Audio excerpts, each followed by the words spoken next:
So just as we looked at two different types of arguments for capitalism in the last lecture, so we're going to look at two different types of arguments by Karl Marx for socialism. The utilitarian argument against alienation, and then the procedural argument about exploitation. So the two arguments are exploitation and alienation. The exploitation argument is an argument like the libertarian argument in that it deals with fairness of voluntary agreements. The exploitation argument says that capitalism has to steal wages from the worker, and that any profit that a capitalist takes from the worker is a form of theft that's been forced out of the worker. And second of all, the Marxist argues that capitalism produces a type of alienation that will decrease the happiness, the overall happiness of a society, despite any increase in wealth, because it will alienate human beings from their work, alienate them from each other, and ultimately alienate them from their self and their nature and happiness. So alienation says that Marxism has bad effects. It won't produce the greatest happiness for the greatest number, like the invisible hand argument suggests. So let's look at the first argument about exploitation, that profit is stealing. It's based upon what's called a labor theory of value. A capitalist would say that value is subjective, that different people value different things, and you can determine how much they value it by seeing what the market will support by supply and demand, and what people were willing to pay for it indicates their general subjective desire for that thing or their need for it. Whereas Marx is going to suggest that the value of a thing is in some sense objective, that it's the amount of labor that's needed to produce it. And you increase the value of a thing by mixing your labor with it. So if you've got some wood, obviously it takes some labor to cut down the wood and bring it in and get the lumber. But then if you've got the lumber, it takes some wood to cut the pieces out and plane them and put them together and polish them and paint them and to create a finished chair. And the work that you put into it increases the value of the chair. That's called the value added by lumber, the value added at each stage of production. You may have heard that term before because some nations have a value added tax that you tax on the basis of the value added on each stage of production. So that's important because Marx is going to recognize that if that's true, that your labor adds to the value of the product, and the value of the product comes from the amount of labor you put into it, then you really can't sell something for more than its value. The profit doesn't come from selling something at more than it's actually worth. Sometimes we think you can like buy low and sell high and make a profit. But of course, that only can happen if people don't really know the value of things. In free and open trades, people will not be tricked that way to buy something low when it's worth more, or to sell something low when it's worth more, or to buy something high when it's worth less. If you tried to sell a thing for more than its value, since its value is just the amount of work that you put into it, then someone else could make it themselves. If it costs a whole day's labor to buy a chair from a certain store, and I could make it for a half a day in my own house, or if I don't have the expertise to make chairs, if someone else can make it for half a day in their workshop, then they can sell it to me for less than the person who's trying to sell it for a full day's worth of labor.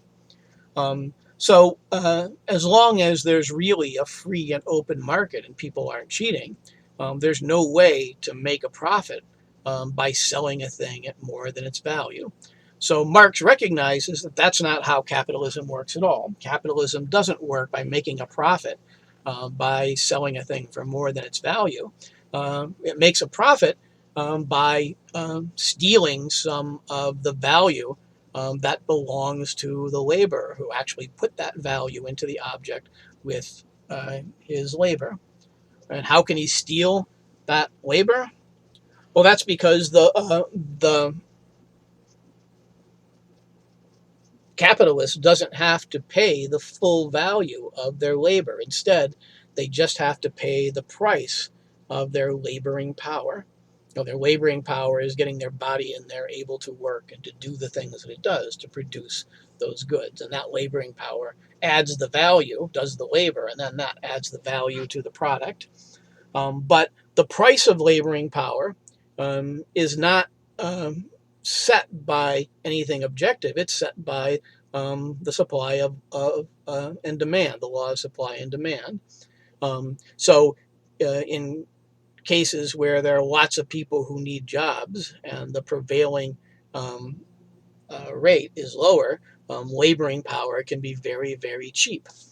So you can see, the wage in non-European countries is tiny compared to the wage there. So the laboring power in these places is very cheap because there are people who are starving and desperate for jobs and need it very badly. So you can get them to work for less. You might think that the lowest price that you could pay someone to work would be what it would cost to keep them alive for a day.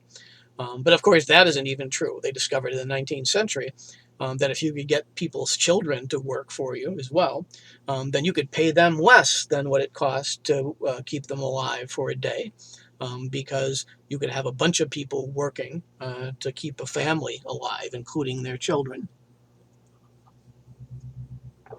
So wages actually dropped below the amount of money it would cost to keep you alive. But the point here is that what you have to pay, what a business owner has to pay for laboring power for the worker, is less than the real value of their labor.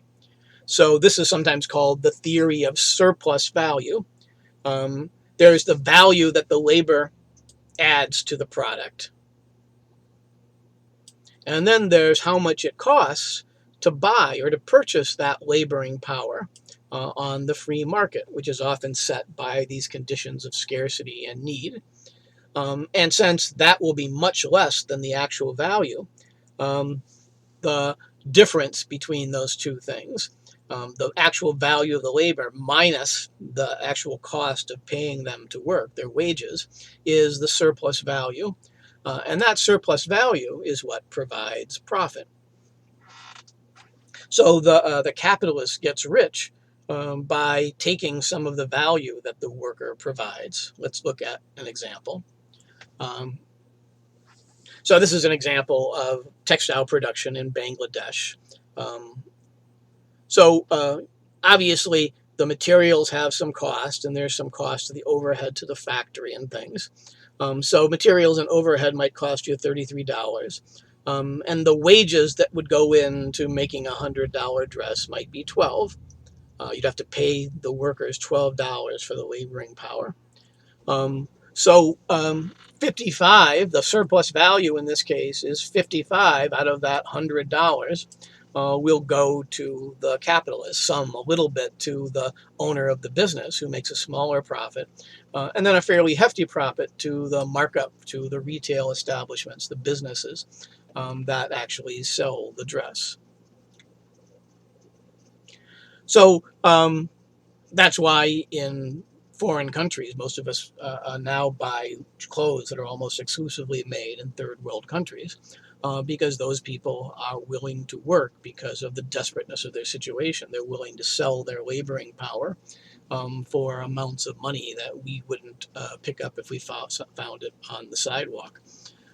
So business owners can make a great deal of profit because the surplus value is much greater in cases where the need for labor is more and the demand is more, so that you can get laboring power more cheaply. Let's consider a few objections to this argument. So the claim is that it's impossible for a capitalist to get rich without taking profit, and that profit is theft. It's an unfair uh, bargain that takes the laboring power and purchases it under conditions of hardship, and then takes advantage of that hardship to confiscate the value of the labor, the excess value or surplus value of the labor that's produced beyond the cost of their laboring power. People often point out that the capitalist is the one who started the business, who organizes it, who came up with the idea for it, and who takes the risk of that initial investment. And of course, I think Marx would even agree that therefore they ought to make, they ought to be paid for their labor. Their labor power contributes something to the object as well. Um, but note that in most cases, the capitalist just doesn't sell one or two things. He's selling, hundreds and hundreds of things. We pointed out before that if you really want to get rich, if you have a nice T-shirt that everybody wants to buy, you can only make so many of them yourself. You'll have to hire a bunch of people, and then you'll have to pay them less than the value of their labor. You'll pay them less than what you would have paid yourself to make that T-shirt. And of course, you're not going to get rich that way either by having just one T-shirt shop. You're going to have to borrow some money and then start a chain of T-shirt shops, maybe 5,000 T-shirt shops across the country. And now, in shops that you have nothing personally to do with organizing or controlling, you're going to have employees who are helping to make that profit, and which you are paying less than the real value of their labor. Obviously, you can't be responsible for all of the value of all of those shirts in those 5,000 shops. Of course, that's how a capitalist is capable of getting much richer and accumulating more money than they could spend in a lifetime, because they are capable of employing many, many, many, many, many people, and then taking the surplus value of all of that labor. And that allows them to accumulate far more value than any one person could ever contribute in their lifetime to the value of objects. So we can talk about whether you agree with the argument during our debate. Let's look at the second argument. Remember, the first argument was that it's just wrong because it's stealing. This is an argument that it does not produce the common good, does not produce happiness. So Marx would claim that capitalism essentially produces alienation. Um, alienation means separation. In some way, it dehumanizes, separates human life from its nature and its dignity by alienating them in three different ways. It alienates them from their work. It used to be that you identified yourself with your work and you got value by putting yourself into it, mixing your labor with the thing, and then seeing the value of that product. Like when you made a drawing and showed it to your mom and hung it on your refrigerator. And oftentimes, people would see themselves in terms of their profession and see themselves in terms of that value. But if you work in a factory, according to the specialization of labor that Adam Smith said was so productive, then of course you would be just putting in a screw in an automobile, and you wouldn't own the tool that you use, wouldn't own the assembly line. You might not even see the finished product, and you certainly wouldn't take any pride or get any input into your personal worth from that finished product. So that's the first type of alienation, alienation from work, from the means of production, and from the fruits of your labor. Another type is alienation from other people. A capitalist society, Marx says, will produce societies in which there's competition and distrust and dehumanization. You're always having to be on the lookout for scams. You know that your employer is always trying to take advantage of you. You're always put in various different types of power situations where you need the job, and you have to take certain types of abuse and humiliation on the basis of your need, on the basis of the position that the need for employment puts you in. And you're always competing with your fellow workers for that employment, and always trying to avoid the various different scams and advertising.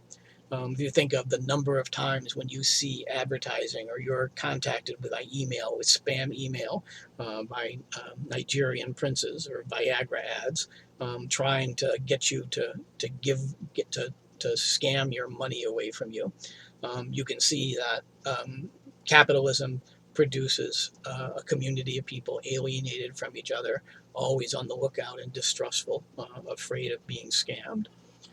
Probably more importantly is the last one, which is alienation from self, from human dignity, and from your own conditions for flourishing. Um, the capitalist idea of the assembly line turns us into anonymous cogs in a machine, set into a system and devoid of agency. So you can watch this little video that describes some of Marx's theory of alienation. Uh, and the alienation argument is a more general argument that we'll consider later when we look at systemic racism and systemic sexism. Um, it involves sort of the invisible hand. It's alienating to be part of a system, like a machine. And the invisible hand, or capitalism, works like a machine. Each individual person plays a role in it. But there is no mind that works it. We're all sort of just part of the system, moved by that system in accordance with interests that nobody understands and are not centered in any one of our minds. An example I like to give is slavery. What you're seeing on the right are the way in which human beings were packed into slave ships during the slave trade. And we may wonder, who was the awful, terrible person who decided that human beings should be packed like produce into ships and then sailed across the ocean with the recognition, just as we recognize when we ship bananas, that a number of them will be spoiled, and we figure that into our loss, with the knowledge that a number of them would die horribly and would suffer from disease and have to be thrown overboard, or would perish from overheat, exhaustion, or starvation, or thirst. We might think, what moral monster could possibly do that? But of course, we can see that they were sort of trapped into a system.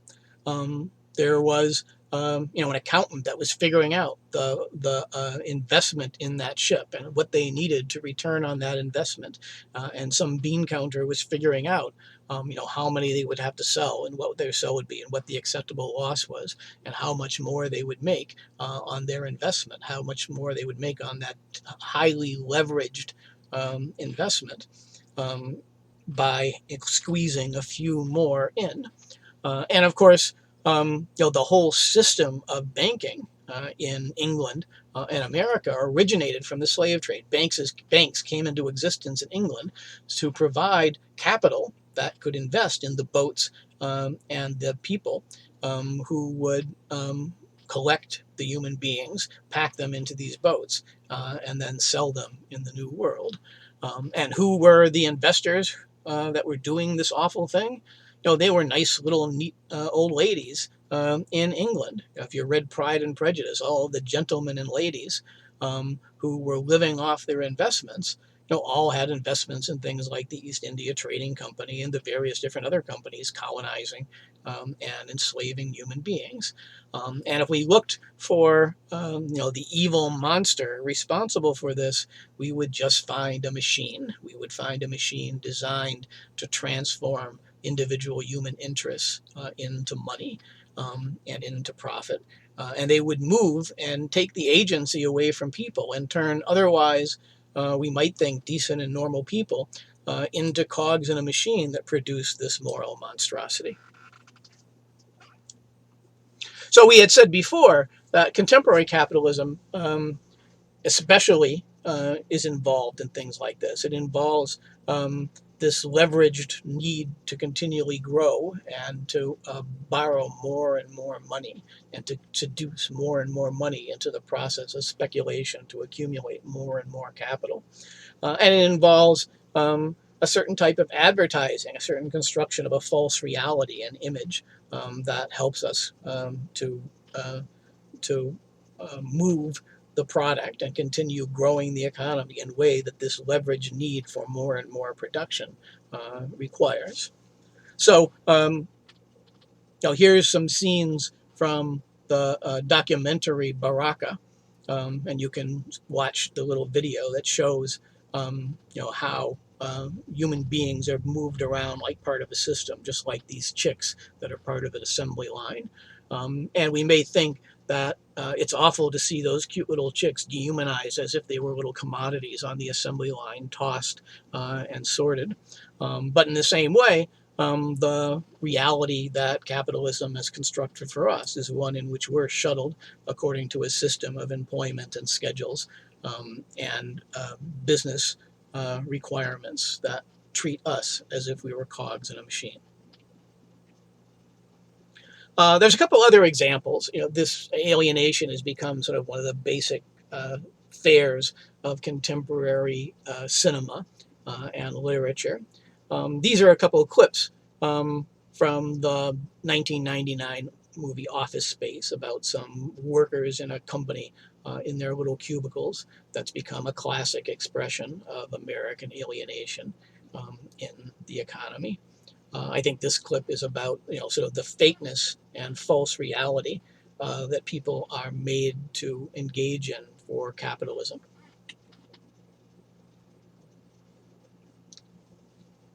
And this clip is a famous one as well, showing the supervisor making the worker fill out meaningless forms and meaningless little administrative hoops to jump through, in which they no longer see any part of the means of production or the value of their labor, but are made into just meaningless cogs in the machine and put in these power relationships where they have to be subservient to these administrators. And the last clip is from a contemporary television show called Mr. Robot. I think it's still on Netflix or maybe Amazon, I think.